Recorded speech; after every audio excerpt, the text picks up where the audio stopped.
vamos falar aqui da história de Jorge Jesus treinando o Flamengo, o maior time do Brasil, tá?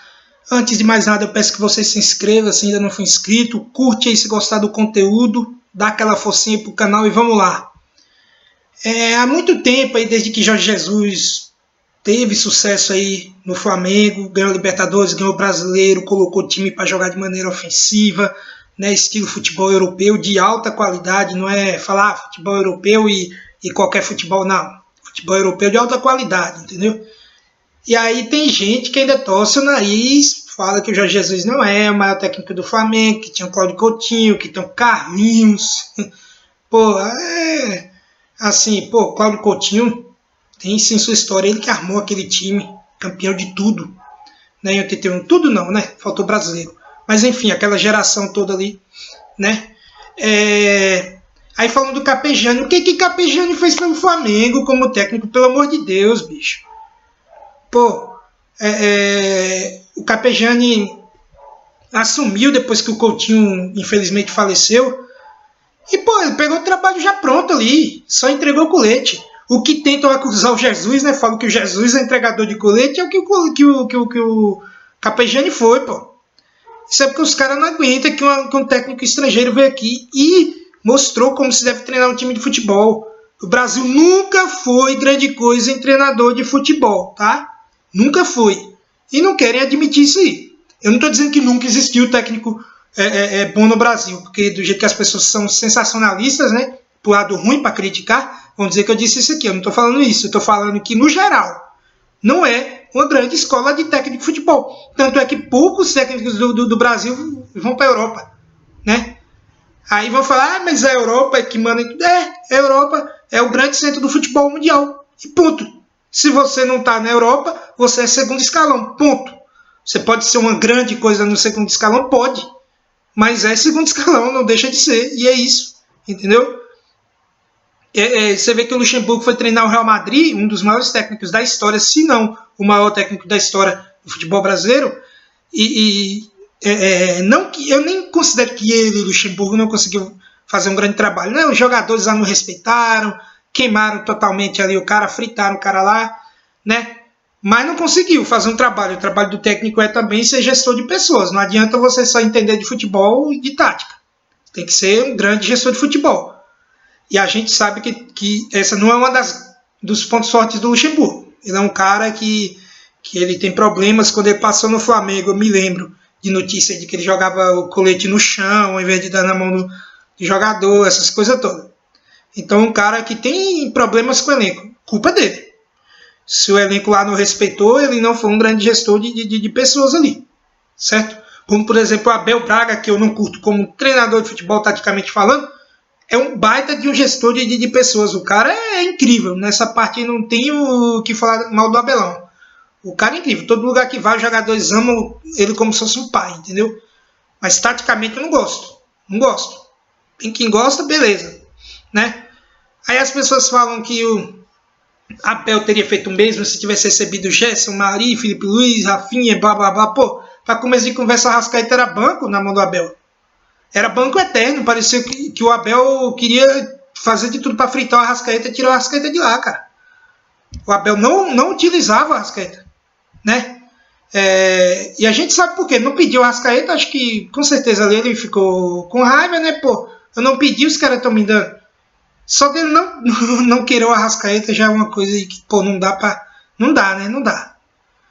Aí, antes do Jesus chegar ao Flamengo, eu me lembro muito bem de vocês, hipócritas, comentaristas aí, discutiam se Everton Ribeiro e Diego poderiam jogar junto.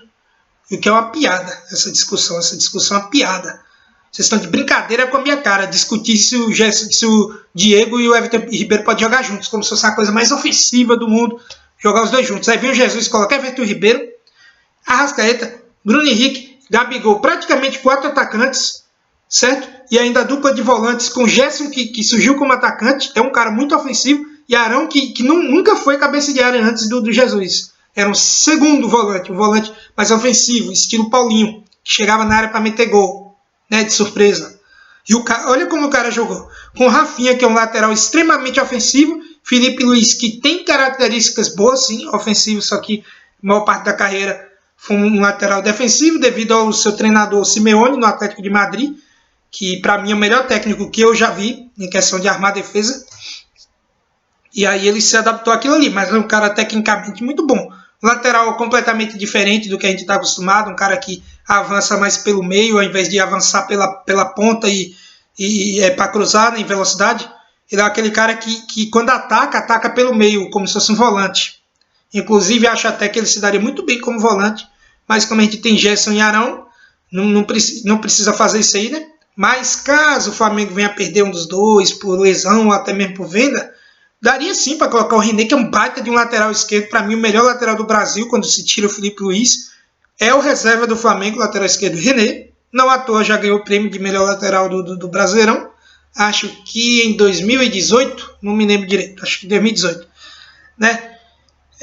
E o Felipe Luiz queria muito bem como volante ali, tranquilamente, principalmente só ali na posição ali mais do Gerson.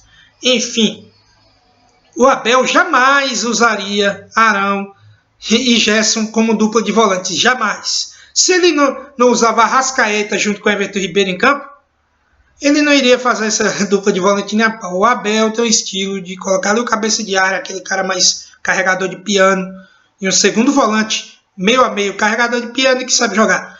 O Arão seria o segundo volante dele. Ele faria de tudo para continuar com o Cuejá, como eu falei no vídeo anterior.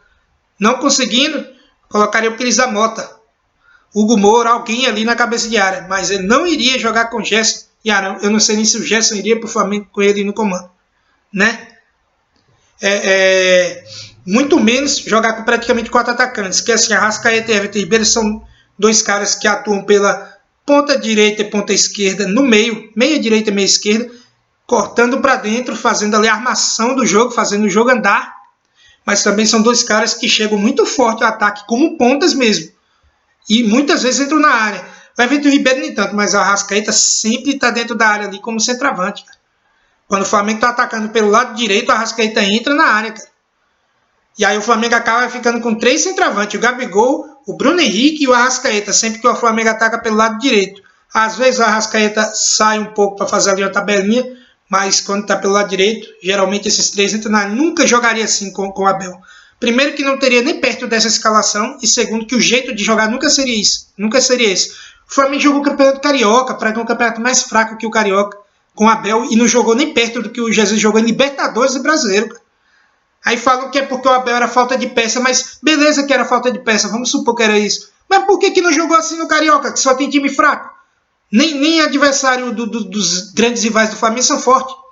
E o Flamengo não conseguiu desenvolver nada no Carioca. Ganhou o Carioca, mas ganhou daquele jeito. Assim, o time é muito superior aos outros. Qualquer técnico ali ganharia o Carioca. Ele não fez nada demais ali. Entendeu? Aí classificou o time para a segunda fase da Libertadores. Pelo amor de Deus, olha como o Flamengo classificou. Mais uma vez, quase ficando fora. Em um grupo que era fácil. Pô, falar grupo da morte. Que grupo da morte, cara? Não era grupo da morte. O Flamengo era muito mais tímido que os outros ali. Quase foi desclassificado, cara. Aquele jogo contra o Pearol, o Gabigol cansou de perder gol, é culpa de Gabigol, é culpa de Gabigol. Mas se fosse com o Jorge Jesus, o Flamengo tinha metido 6 no Pearol. Até quando o Flamengo meteu 6 no San José, foi alvo de crítica. Conseguiu tomar um gol do San José, isso aí pra mim já foi por água abaixo. O time não jogou bonito, fez lá os 6 gols porque era muito superior, mas não jogou bonito, aquele futebol gostoso. Aí era falta de peça. Que falta de peça, pô? Tava enfrentando o San José, pelo amor de Deus, bicho. Não dá, cara, não dá. É o mesmo que querer inventar desculpa porque o São Paulo perdeu pro Binacional, com um time semi-amador. Por causa da altitude. Era um time semi-amador, porra. Contra o São Paulo, um dos maiores times do mundo. E perdeu pro Binacional. Culpa do treinador, ponto. Muito mais time do que o Binacional, pelo amor de Deus. O time aqui da minha cidade é melhor que o Binacional. Pelo amor de Deus, bicho, não dá, não tem desculpa. Muita gente fala que treinador só tem que chegar no time e não atrapalhar. Que o resto do time faz. Pô, quem fala isso aí não entende absolutamente nada de futebol. Treinador é peça-chave para um time. Peça-chave, não adianta você ter um timaço se você não tem o cara que faz a engrenagem rodar. Não adianta, não adianta. Traz o Filipão aí pro Flamengo, vamos ver se o Flamengo vai jogar do jeito que joga com Jesus. Não vai jogar, pode até ganhar jogos, porque o time é muito superior aos outros. Mas não vai ser com a superioridade que o Jesus colocou, certo? Quem fala essa bizarrice, essa asneira aí, de que treinador é só um entregadorzinho de colete ali, só chegar a escalar o time certo e não atrapalhar. Não entende nada de futebol, pensamento retrógrado, ultrapassado, tá? Eu acho que nem o Luxemburgo conseguiria fazer o Flamengo jogar o que Jorge Jesus fez jogar, porque além do jeito do Jesus ser completamente diferente, o trabalho ser outro, um trabalho moderno, coisa que o Luxemburgo não é. O Luxemburgo parou no tempo, ele acha que ele dos anos 90 e começo dos anos 2000 ainda serve para hoje. Não serve, bicho. E tu tem capacidade para ser moderno, e não é porque não quer, por arrogância. Porque acha que o que fazia há 30 anos atrás ainda dá certo hoje. Não dá, bicho, não dá, cara. E é isso. Acho que aqui no Brasil, e outra, não é só o trabalho tático, é o trabalho de respeito. O Flamengo é um time estrelado, do goleiro ao centroavante. E todo mundo respeita o Jesus. Estou falando do time titular, time reserva também. Todo mundo respeita absolutamente tudo que o Jesus fala, os caras levam para campo. Isso é essencial. E eu acho que o Luxemburgo não conseguiria fazer isso aí. Porra, o Gabigol, que tem fama de marrento aí, por onde passou antes do Flamengo, né? O cara que comeu na mão do Jesus, cara. Respeito, bicho. Não é qualquer um que faz elenco daquele respeitar você, não, cara. Então, assim, o Jesus é o maior técnico da história do Flamengo, disparado, porra. Disparado, é um dos maiores da história do Brasil. Em um ano não, 6 meses, porque esse ano nem conta o que ele fez aí, jogou Carioca e foi embora. Um ano que ele fez já é suficiente para bater de frente com muito trabalho aí, que durou décadas, entendeu? Ele não é o maior da história do Brasil, mas é um dos maiores sim. Ele não vai ser maior que o Tele Santana, não é. Mas é um dos maiores, está ali no topo, certo? E vocês vão ter que engolir isso seco, pô. No subconsciente de vocês sabem disso, que o cara é um dos maiores. Vocês ficam falando que não, que... Pô, que dirá do Flamengo? O Flamengo disparado maior. O Flamengo nunca teve história com grandes treinadores, nunca foi. O Flamengo ganhou o Campeonato Brasileiro com o Andrade comandando time. Andrade não é um grande treinador. Foi um baita de um volante com a camisa do Flamengo, um dos maiores ídolos da história da nação, mas como treinador é fraco. O Jaime de Almeida, que é o Copa do Brasil, é fraco também, pô. Outro grande ídolo também da história do Flamengo como jogador, mas como técnico é um técnico comum, bicho. Entendeu? Então o Flamengo nunca teve assim uma história, nossa, de grandes treinadores. Veio o Luxemburgo pro Flamengo, não ganhou nada, cara. Não ganhou nada. Fez até o time jogar um futebolzinho, mas acho que até por conta da bagunça que era a diretoria, e tem um centroavante como o David, que perdia alguns gols, pelo amor de Deus. Né? O David, que sempre foi um grande jogador, um monstro. A vida inteira, pisou no Flamengo, até que fez uma quantidade significativa de gol. Mas o que o cidadão perdia de gol fácil é brincadeira. E aí essas coisinhas aí, confusão com o Ronaldinho Gaúcho e tal, é que atrapalharam. O time muito desequilibrado também, tinha uma zaga muito ruim, né? Enfim. Então, Jesus é disparado o maior técnico da história do Flamengo. O que ele fez, nenhum treinador no Flamengo e nem time nenhum do Brasil fez, ganhar Libertadores Brasileiro no mesmo ano. Aí me vem gente querer desmerecer ou diminuir o trabalho de Jesus e falar que o Santos do Pelé fez isso. Quem fez o quê, cara? Pô, o Flamengo jogou o Campeonato Brasileiro de 38 rodadas, a Libertadores acho que 16. Dá o quê? 54 jogos, cara. 54 jogos. Quer comparar com o Santos de Pelé, que jogava, sei lá, 2, 3 jogos no Brasileiro, né? Brasileiro. E 2, 3 jogos na Libertadores. Quer comparar com isso aí? Esse feito aí não chega aos pés do que o Flamengo fez em 2019, pelo amor de Deus. Aí tudo que o Pelé pisou é ouro também, né? Pelé ganhou um paulista, vale mais do que o brasileiro que o fulano ganhou. Pô, pelo amor de Deus. O Pelé é o rei do futebol. Pelo significado dele no futebol, eu não acho ele o melhor jogador que já existiu. Para mim, já foi superado pelo Messi. Mas ele é disparado o maior jogador da história do futebol. O jogador mais importante que já existiu. É o que virou a chavinha no futebol brasileiro e mundial. Profissional, quando 99% não levava o futebol a sério, era tipo um hobby. O negão lá era profissional, cara. O cara era um monstro, bicho.